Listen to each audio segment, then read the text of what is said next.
समेटा रात ने दामन, अंधेरा सोने वाला है, सवेरा ढूंढने वाले, सवेरा होने वाला है, सवेरा होने वाला है।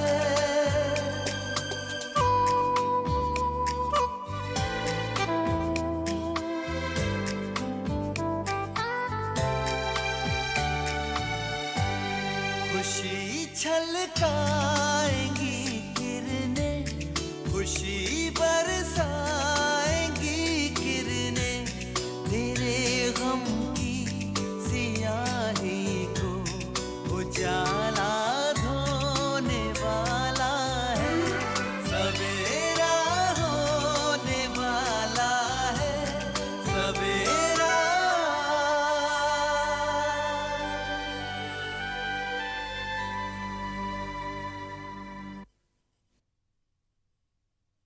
मुझ पर रहम करिए हामिद साहब,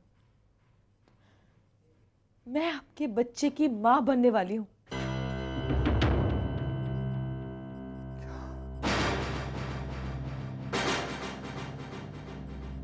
मैं हमल से हूं हामिद।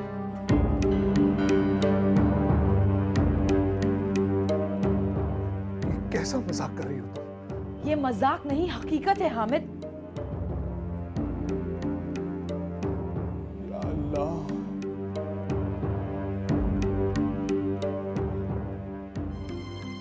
मेरे लिए पहले जिंदगी कम मुश्किल नहीं थी हामिद। आपका उस रोज कहा हर एक लफ्ज आज भी दिन रात मेरे सीने में नश्तर की तरह चुभता रहता है। मैंने वाकई आपकी सूरत ना देखने का वादा खुद से कर लिया था, मगर शायद तकदीर को कुछ और ही मंजूर था। अब मेरी जिंदगी के मालिक आप हैं। I don't believe this. आपको इस बात पर यकीन इसलिए नहीं हो रहा क्योंकि आप उस रात को एक लम्हे में भुला देना चाहते थे, लेकिन उसी एक रात में मेरी सारी जिंदगी बदल कर रख दी। आप चाहते थे कि मैं आपकी जिंदगी से हमेशा हमेशा के लिए दूर हो जाऊं, लेकिन शायद तकदीर को यही मंजूर था कि मैं दोबारा आपकी जिंदगी में मजबूर होकर लौटूं। अब अगर आपने मुझे अपने बच्चे के साथ कबूल नहीं किया तो मेरे पास सिर्फ एक रास्ता बचता है, खुदकुशी का।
सुनिए मोहतरमा, सुनिए उनका पर्स छूट गया, उनको देख लें।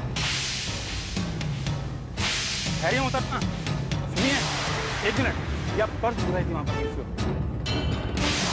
कमाल की औरत है, ये तक नहीं बात किया।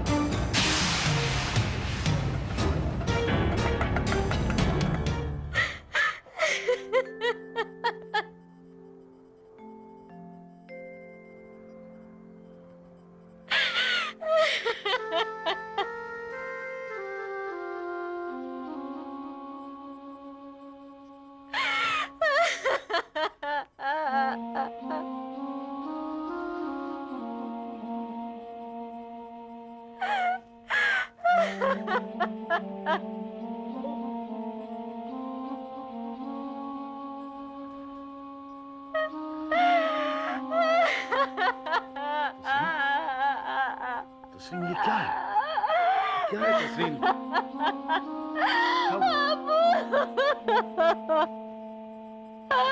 प्लीज, तुम जब रोती हो तो मुझे भी रोना आता है। प्लीज तस्रीन, नहीं, प्लीज स्टॉप क्राइंग।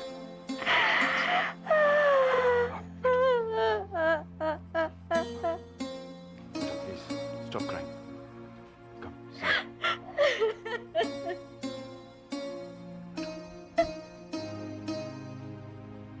तस्रीन, तुम क्यों इतना प्यार करती हो उससे? क्यों इतनी मोहब्बत करती हो उससे? मैं अकबर के बगैर जी नहीं सकती हूँ अब्बू। तस्रीन बेटे, ये लफ्ज मत दोहराया करो, मुझे बहुत तकलीफ होती है। तुम अपने अब्बू को जानती हो ना? बेटा, तुम्हारी ऐसी कौन सी ख्वाहिश है, कौन सी ऐसी चीज है जो मैंने आज तक नहीं तुम्हें दी? प्लीज मत रो, प्लीज। मैं दावे के साथ कह सकता हूं कि कल सुबह अकबर हमारी दहलीज पे खड़ा होगा। वो मुझसे तुम्हारा हाथ मांगेगा। तुम्हारा निकाह मैं इतनी शान और शौकत से करूंगा कि सारा शहर याद रखेगा। पर प्लीज, प्लीज मत रो।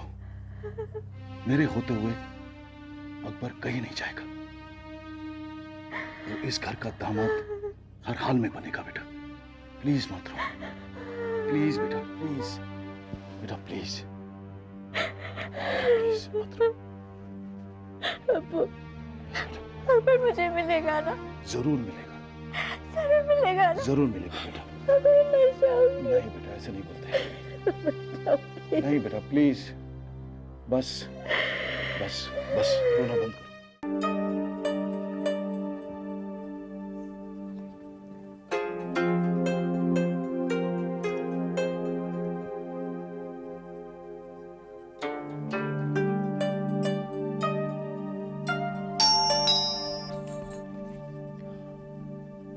भाईजान, कब से आपकी राह देख रही थी। बहुत थके हुए नजर आ रहे हो आप। अच्छा कोई बात नहीं, मेरे पास आपकी थकान रफू चक्कर करने वाली चीज है। आप बैठिए, मैं अभी पेश करती हूँ।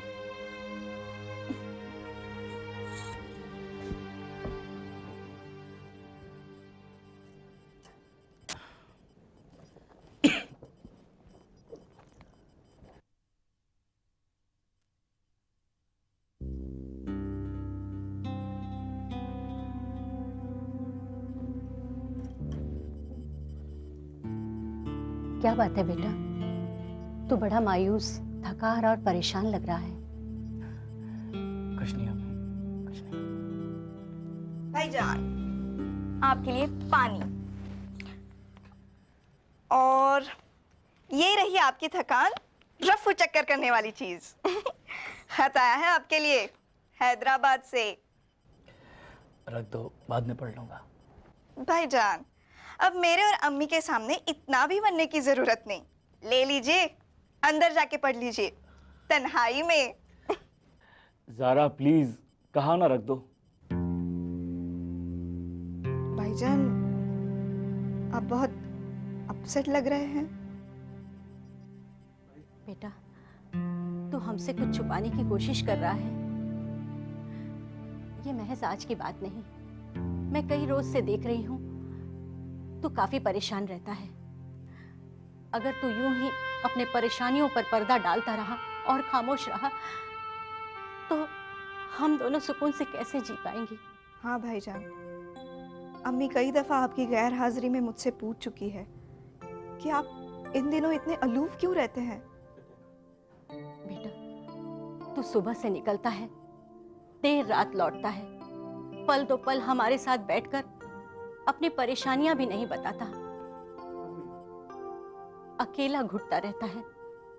हमारी जान तो हर वक्त तेरे फिक्र में ही उलझी रहती है। अम्मी, अब मैं आप लोगों से क्या बताऊं। बात दरअसल ये है कि अब्बू के इंतकाल के बाद जब से मैंने बिजनेस की जिम्मेदारी ली है, बस नुकसान पे नुकसान ही हुआ है। जितना कैश था हमारे पास, जितना रुपया बैंक में था, वो सब अधूरी फिल्म को मुकम्मल करने में खर्च हो गया। फिल्म रिलीज हुई और चली नहीं। फिल्म को चलाने की कोशिश में और बकिया यूनिट के ड्यू अदा करने की कोशिश में मैंने बहुत कर्जा लिया और कर्ज में डूबता चला गया। आज हमारे हाथ में कुछ नहीं है अम्मी, हमारे हाथ में कुछ नहीं है और सर पर लाखों का कर्ज है। और जिनसे मैंने कर्जा लिया है ना, कोई सब्र करने को तैयार नहीं है। मैं किस ज़हनी हालत से गुजर रहा हूं, मैं बयान नहीं कर सकता।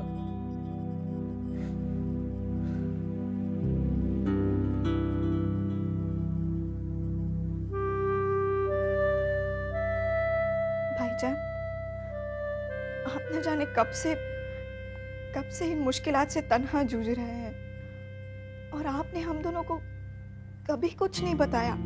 उल्टा मुझसे झूठ कहता रहा कि फिल्म की रिलीज से कतई नुकसान नहीं हुआ है। क्या करता अम्मी, मैं क्या करता? अचानक अब्बू की मौत का सदमा ही आप लोगों के लिए काफी था। मैंने हर मुमकिन कोशिश की कि आप दोनों को इन फिक्रों से दूर रखूं।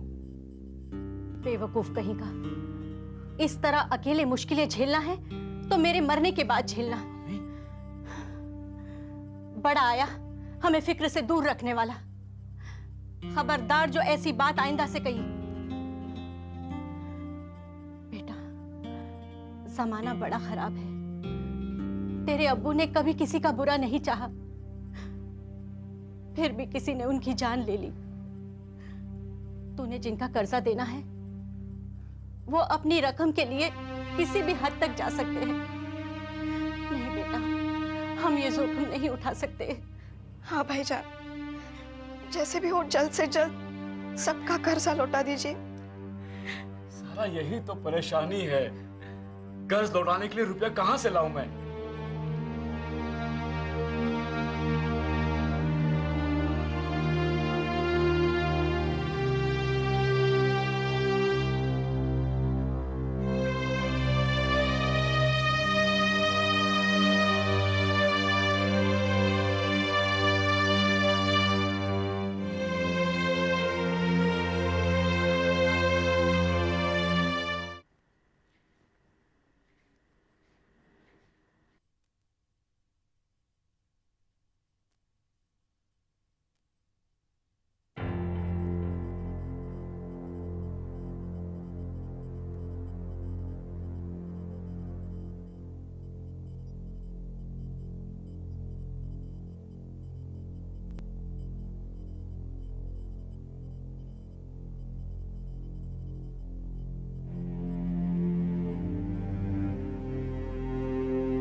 दाल में तड़का लगा दूं? नहीं सुभद्रा, अभी थोड़ी देर रुक जाओ। आप कुछ परेशान सी लग रही हैं। हामिद अभी तक आए नहीं दफ्तर से, पता नहीं कहाँ रह गए। इतनी देर तो कभी नहीं लगाते आने में। दफ्तर में फोन लगा कर देखिए ना। जब वो काम में मसरूफ होता है तब उसे रात दिन का ख्याल कहाँ रहता है। घड़ी तो वो देखता तक नहीं। दफ्तर में ही होगा और कहाँ गया होगा। ऐसा कर तू उसे फोन करके देख ले।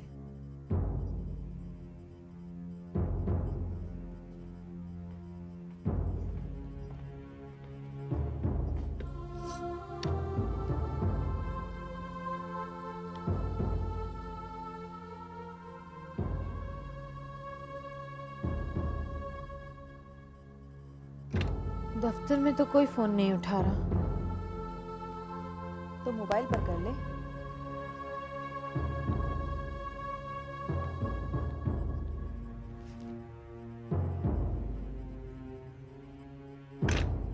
मोबाइल भी ऑफ है। कमाल है, न दफ्तर में कोई फोन उठा रहा है, मोबाइल भी ऑफ है और खुद फोन करके भी नहीं कहा कि लेट आएंगे। पता नहीं कहाँ रह गए।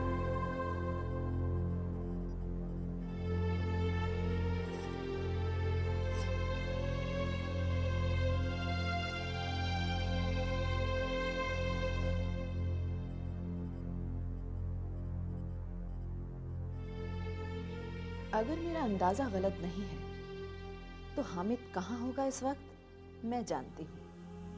और तू तो अब जिंदगी भर इसी तरह उसका इंतजार करती रहेगी।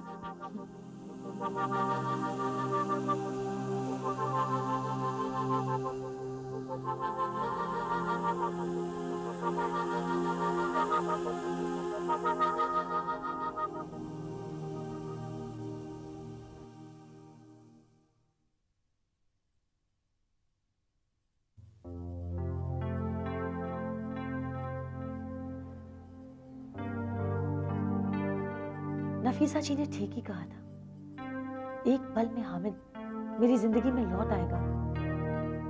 आखिर मैं एक बार फिर आपको यहाँ लाने में कामयाब हो गई हामिद शाह।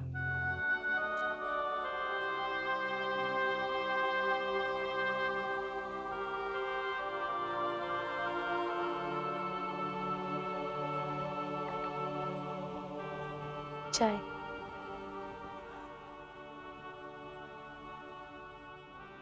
किन ख्यालों में गुम है?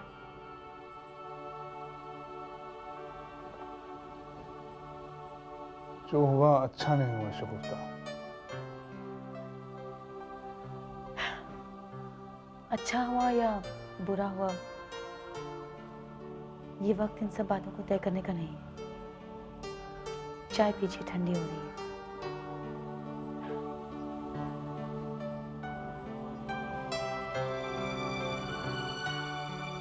और अगर मेरे दिल से पूछेंगे तो मुझे ये कतई महसूस नहीं हुआ कि हमारे बीच जो कुछ भी हुआ बुरा हुआ। आप कितने बरसों से ये चाह रहे हैं कि आप बाप बने। देखिए, खुदा आप पर कितना मेहरबान हुआ है। शबाना और मैं दोनों आपके बच्चे की। ये इतना आसान नहीं है शगुफ्ता। दुनिया और कानून की नजरों में हमारा ये रिश्ता नाजायज है और हमारी होने वाली औलाद भी नाजायज ही कहलाई जाएगी। क्या फ्यूचर होगा उसका? जायज और नाजायज की मोहर से मुझे कोई फर्क नहीं पड़ता। मेरे लिए तो इतना ही काफी है कि आपकी मोहब्बत की निशानी मेरे पेट में पल रही है। शगुफ्ता, मैं इस बच्चे को अपना नाम कैसे दूंगा? वो क्या पहचान लेकर इस दुनिया में पैदा होगा? तुम ही बताओ। अगर कोई तुमसे ये पूछेगा कि इस बच्चे का बाप कौन है, तो तुम क्या जवाब दोगी? क्या बोलोगी उसे? ये दुनिया वाले तुम्हें और उस बच्चे को चैन से जीने नहीं देंगे, जीना दुश्वार कर देंगे तुम्हारा। इन तमाम बातों का इल्म है मुझे, मगर रास्ता क्या है? पेट में ही बच्चे को खत्म कर देने जैसा अजीम गुनाह मैं हरगिज नहीं कर सकती, और आप इसकी उम्मीद भी मत करिएगा मुझसे। गलत समझ रही हो शगुफ्ता। ये गुनाह तो मैं भी नहीं कर सकता। मैं तो बस इन हालात और इन मुश्किलात का कोई मुनासिब सा हल तलाशने की कोशिश कर रहा हूं। और कुछ सूझ नहीं रहा।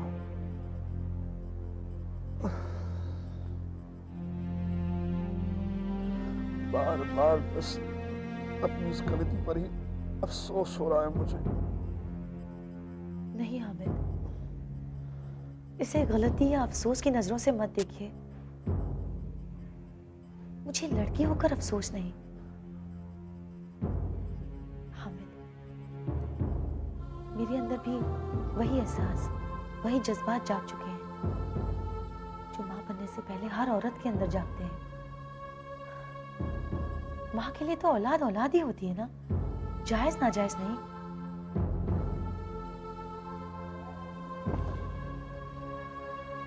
शगुफ्ता, मेरा दिमाग इस वक्त मेरा बिल्कुल साथ नहीं दे रहा है।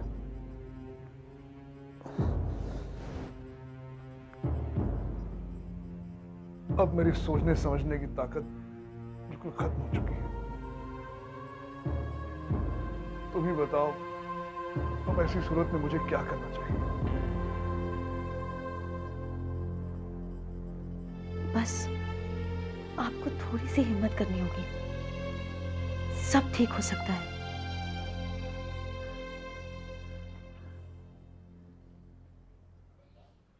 हमारे नाजायज रिश्ते को और नाजायज बच्चे को जायज में तब्दील करने के लिए आप मुझसे निकाह कर लीजिए।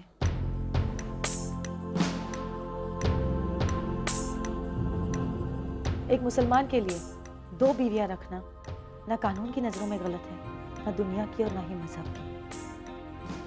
इस्लाम में मर्द को 2 शादियां करने की इजाजत है।